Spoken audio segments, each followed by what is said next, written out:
These tricks, hypnotic or otherwise, represent the least effective side of magic, and have little bearing on the more serious uses to which it was put. Sorcerers in olden days were far more concerned with the utilitarian side of their craft than in working sterile wonders merely to please a crowd of sightseers. Theirs was the graver duty of freeing mankind from the tapas of unclean, of casting out demons from possessed folk, or relieving them from some spell laid upon them by a malignant witch. Theirs also was the power to ward off all hostile ghosts, to lay troublesome spirits under a ban that they might not torment such mortals as lay within their reach. The priesthood in which such powers were vested formed a large class, particularly in the systematized methods of Babylonia, and their functions were manifold, allotted severally to different divisions of the caste, each with a descriptive name. In ancient Mesopotamia lore, we may class the ritual tablets into three categories according to the priest who performed the ceremonies. One for the Baru priests, or seers, a second for the Ashipu priest, who approximate to wizards, and a third for the Samaru priests, or chanters. Zimmermann has collected much more material about them. The Baru is met with as far back as the time of Hammurabi, and according to Martin, he belonged to a special caste which tradition took as far back as Enmed Berenki, king of Sippar, the town sacred to Shamash. Enmed Berenki had received from Shamash and Adad the initiation to mysterious rites, the art of the Baru, and he communicated it to the diviners of Sippar and Babylon. The Baru consults what they consider to be gods on the future by inspiration of the liver and entrails, and also by the observation of the flight of birds. So these shayateen min al jinn don't have to actually be involved. Just the randomness of the placement, or perhaps the control of the placement. The observation of oil and water, the secret of Anu, Bel, and Ea, the tablet of what they consider to be gods, the sachet of leather, of the oracles of the heavens and earth.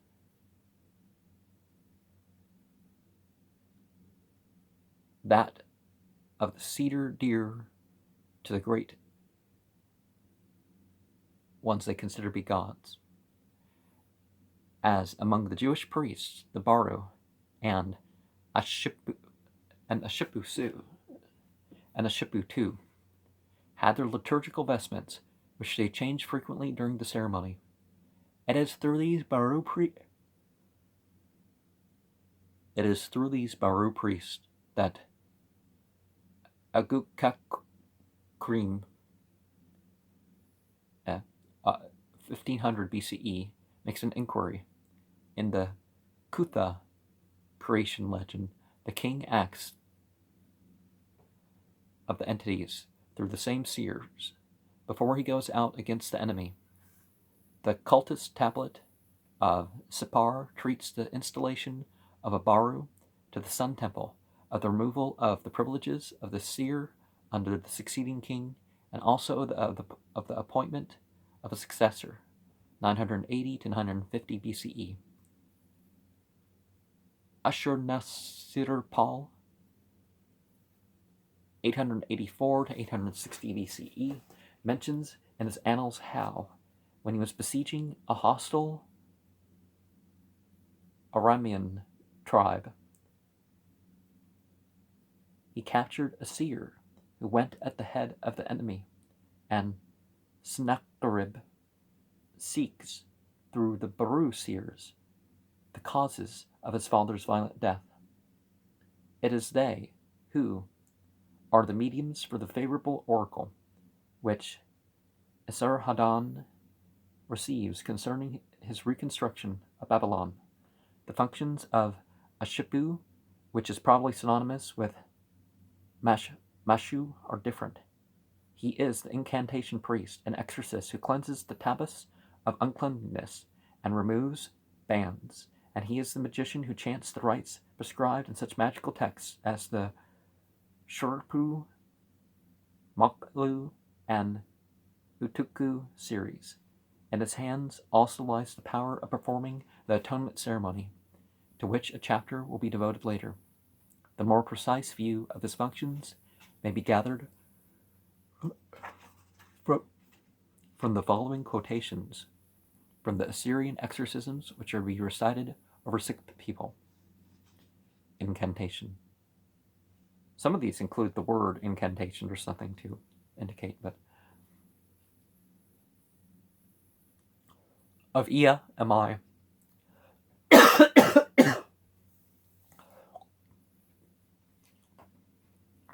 Incantation. Of Ea am I. Of Demkina am I. The messenger of Marduk am I. My spell is the spell of Ea.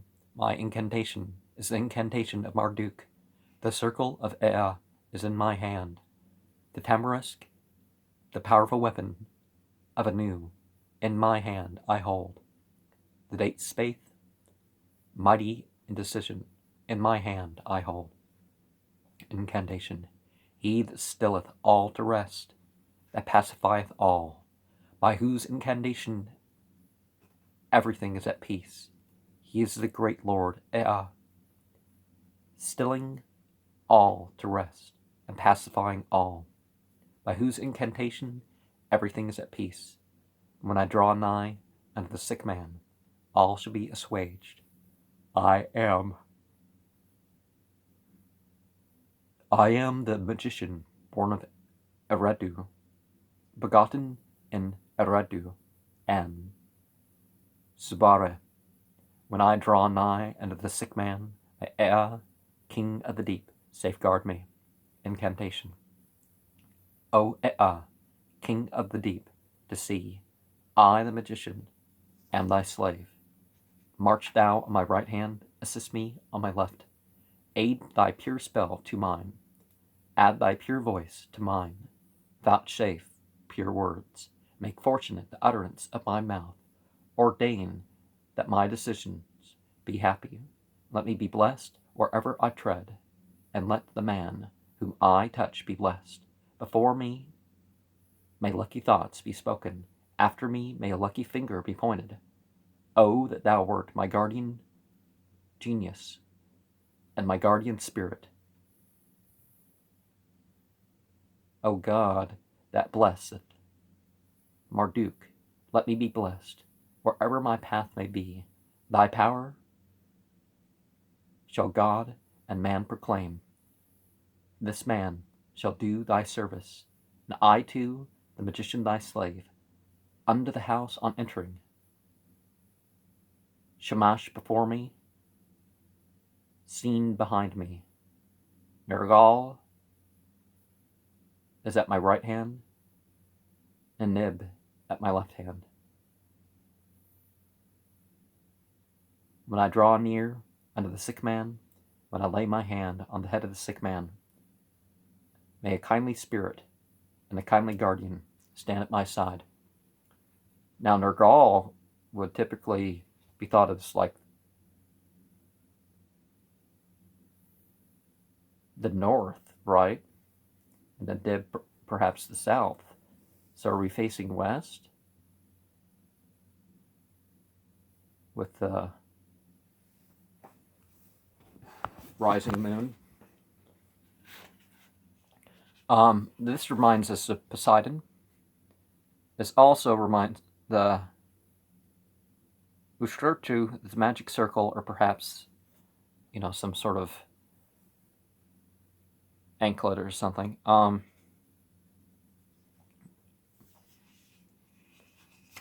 Some sort of band. But also we're reminded of the Lucifer in the Protestant in the post church services that call Lucifer's the devil. That sort of mythology. It is with the ritual of Ashipu and Mashmashu that the following chapters are chiefly concerned. I've inhaled a lot of pollen, sorry. Of the Zamaru, less known than these other two, but from his name he sang or chanted the ceremonials allotted to him. On the other hand, the Kashipo and the Kashaptu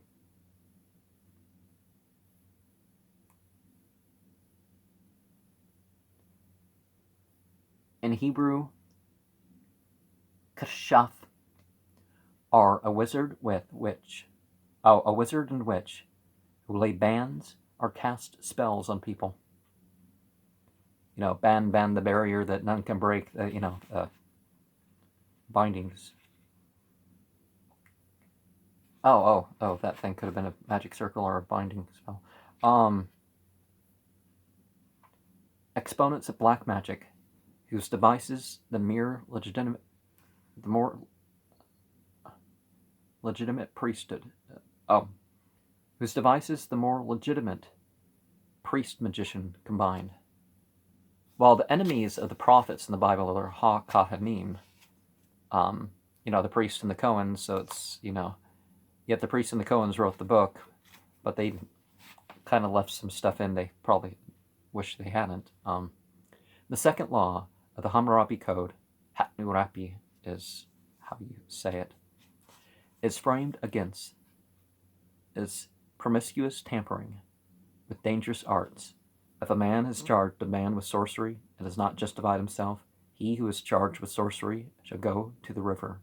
He shall plunge into the river, and if the river overcometh him, he who accused him shall take to himself his house. If the river makes that man to be innocent, and he be saved, he who is accused shall put him to death. He who plunged into the river shall take to himself the house of him who accused him. The Makbalu series is devoted to charms and spells recited against hostile magicians who have practiced their art against the suppliant, who appeals for divine aid in the following terms. Incantation. The witch that roameth the streets, entering houses, prowling through towns, going through the broad places, walking up and down, she standeth in the street and turneth her feet. Through the broad place she hindereth passage. Of the well-favored man she snatcheth away the love. Of the well-favored maid she stealeth away the fruit. By her glance she taketh away her desire. She looketh on a man and snatcheth away his love.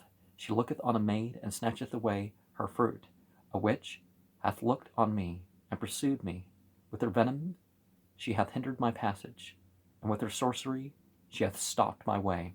My god and my goddess cry over my body. What they consider to be a god or goddess, if I leave any of that out, or if I say entity. I'm not sure how broad some of these terms are, so the same word could be used for any non-human, non-incarnate in a physical body sort of term. He goes on to say, and at Numbers 22:5, Balak sends the king of Moab, where Balak, the king of Moab, sends to Balaam, asking him to curse Israel, and there's similar factors with what goes on in the charge. Oh, wait, is this the...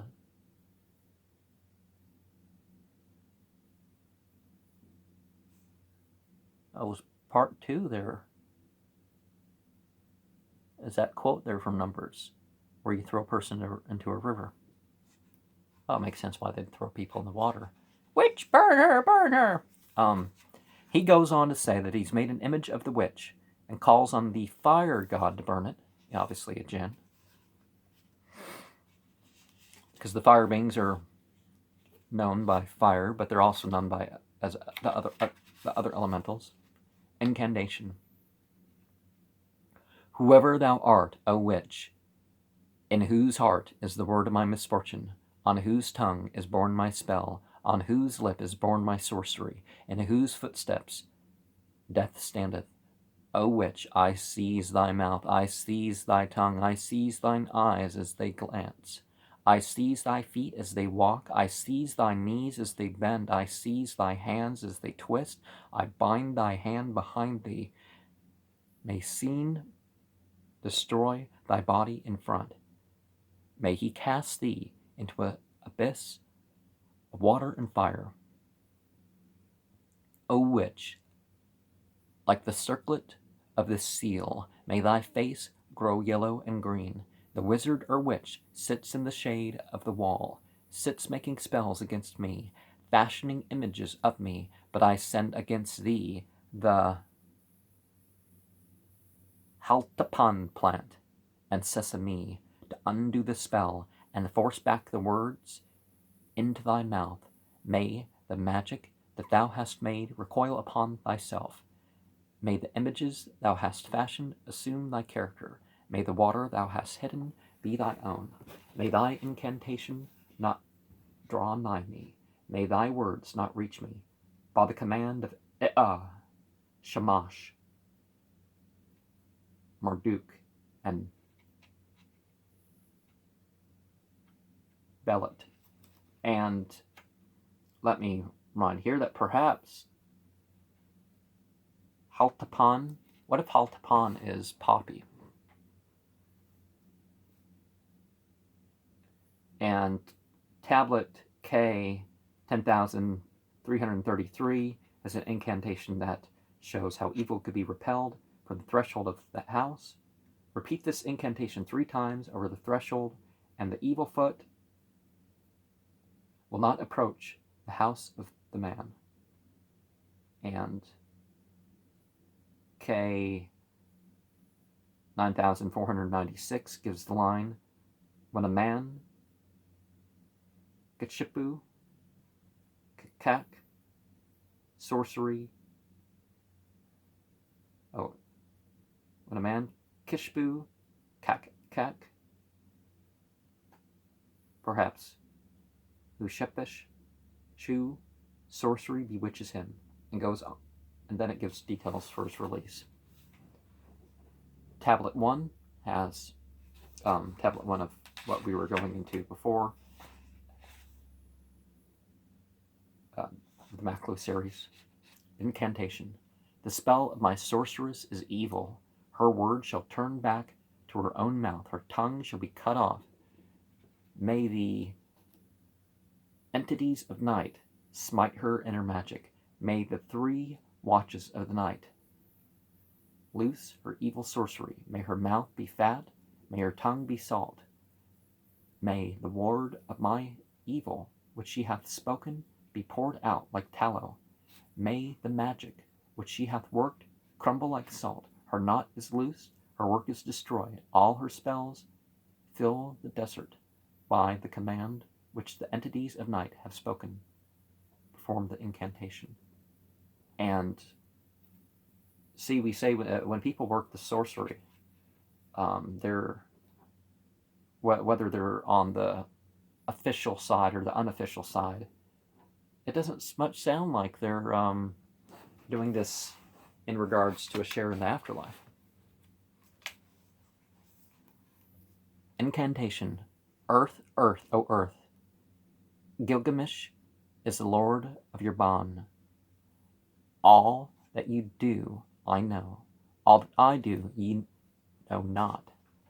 All that my sorceresses have done is broken, loosed without release. Perform the incantation. Incantation. My city is Sapan. My city is Sapan. Of my city, Sapan, there are 2 gates, one to the east and one to the west, one towards the rising of the sun, the other towards its setting. I bear a box, a pot, and mashtaka plant to give water to the entities of heaven. As I have brought ye purification, so do ye purify me. Perform the incantation. And there's some parts missing, I guess, in what they're translating here. Incantation. I am dispatched. I come. I am sent. I bring the message. Marduk, the Lord of Magic, hath sent me against the might of my wizard and my witch. I have called. I hear the word of the earth. Marduk's, one of these usurper entities, and kind of like there's parallels with the whole Jesus bit in Marduk. This incident of making a city is paralleled in Indian charms for a woman at childbirth. In order to avoid abortion, a sorcerer makes 3 small huts which lie west and east, each having 2 doors, one to the west and the other to the east. The woman clad in a black robe enters the westernmost by the western door. See if we have the indication, Nergal, the sun and the moon behind you. Water mixed with the Sempata is cast on the land. Les plums. The woman walks on the lead, which is placed on a leaf of Palacha. The Assyrian text runs on, Ho, my witch or sorceress, thy bounds are the whole world. Thou canst pass over all mountains. Yet I know that and have steadfast confidence. In my street is watch kept. Near my door have I posted a servant. On the right and left of my door I have set Lugal, Gera, and Alamu, the entities of the watch that tear out the hearts and wrench the kidneys, that they may kill my witch, and I may live. I cherish thee, O myself. I cherish thee, O my body, as the plain God cherisheth his cattle. Are the ewe of her lamb, are the gazelle her young, are the donkey her foal, or as the water ditch cherisheth the earth, and the earth receiveth her seed, I perform an incantation for myself, that it may be favorable to myself, and drive out the evil, and may the great entities remove the spell from my body.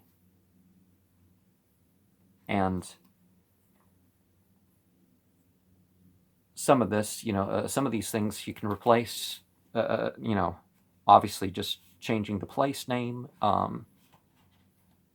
If you believe there's a god of this, that, and the other, if you believe it's the same god, you can use some of that stuff. So it's like people say, oh, you worship a moon, a god of the moon, god of the sun, but I don't worship the moon, and that sort of thing. It is quaint to see the witch of the old nursery tales who rides on a broomstick, repeated in the Arab lore. Lo, I saw 4 women, one of them riding upon a broom, and one of them riding upon a fan. I therefore knew, O king, that they were enchantresses who would enter thy city. That's in Arabian Nights, chapter 21. The silver bullet is likewise restless, and no known amulet will protect the wearer against this magic. Doti tells of Matab Ibn Rashid. Yeah, you'd never guess Ibn Rashid from saying Matab, prince of Shamar, after his brother Talal, who wore a hijab against bullets, but it did not prevail against the silver one, with which his nephew killed him. According to al-Muslimin, the wizard is an infidel deserving death. Well, if you look at the Quran and such, it turns out that's not the penalty for such things. And, I mean, it's not the penalty that humans are allowed to inflict. And it's something they specifically grabbed from the Christians and the Jews. The fate threatened to the sorceress in Exodus 22:18, while Deuteronomy 18:10 demands the expulsion of the sorcerer. Doty has two stories of the power of Arabian witches. One of a patient who was fascinated and lamented, and it's nafs, a spirit which besets me. Nafs is the lower part of the soul.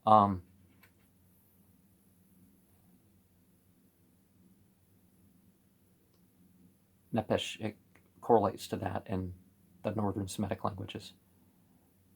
Adding that this sort of thing was common in their parts, the work of women with their sly philtres and the maleficent drinks. His description of the Kabar witches is to the point. How many witch that has an husband gad abroad by night, and the good man not know it, if she take betwixt her fingers only a little of the ashes of the hearth and sprinkle it on his forehead, the dead sleep will fall upon him till the morning.